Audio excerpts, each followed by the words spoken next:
इतिहासात औद्योगिक क्रांतीचे दोन मुख्य टप्पे समजले जातात, ज्यामध्ये 1760 ते 1840 व 1850 ते 1914 या कालखंडाचा समावेश होतो.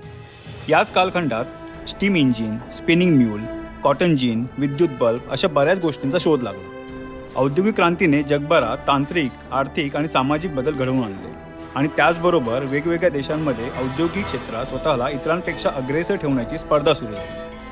याचाच एक भाग म्हणजे 1889 साली पॅरिस येथे भरविलेले एक्सपोजिशन युनिव्हर्सल हे प्रदर्शन, जे फ्रेंच राज्यक्रांतीच्या शताब्दी वर्षाचे स्मरण व फ्रान्सच्या औद्योगिक आणि तांत्रिक क्षमतेचे प्रतीक म्हणून साजरे केले गेले होते.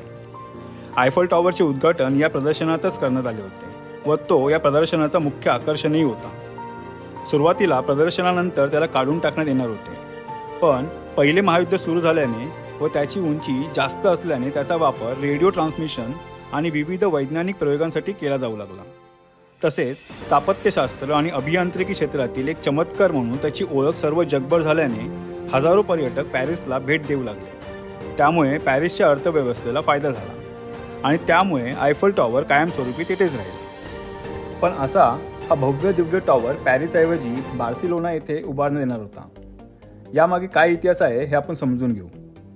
गुस्तावे आयफल व त्याची कंपनी वेगवेगळ्या डिझाईनचे धातूचे पूल व वास्तू बनविण्यासाठी प्रसिद्ध होती.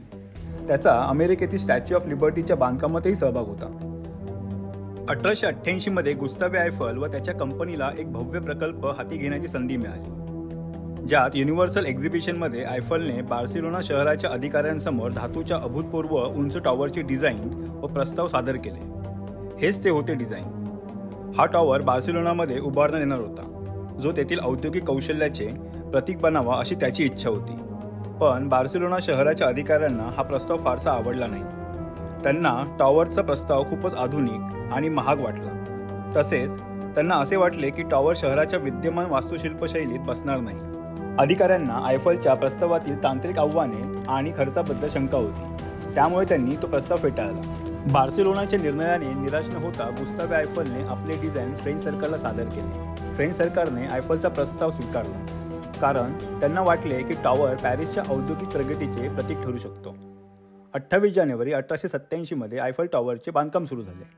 सुमारे 300 कामगारांनी 2 वर्षाच्या कालावधीत हा टॉवर बांधला. 15 मार्च 1889 मध्ये आयफल टॉवरचे बांधकाम पूर्ण झाले आणि त्याचे उद्घाटन 31 मार्च 1889 रोजी करण्यात आले. आयफल टॉवरची ही गोष्ट हे दर्शवते की कधीकधी पहिल्यांदा नाकारलेली कल्पना नंतर एक महान प्रतीक बनू शकते.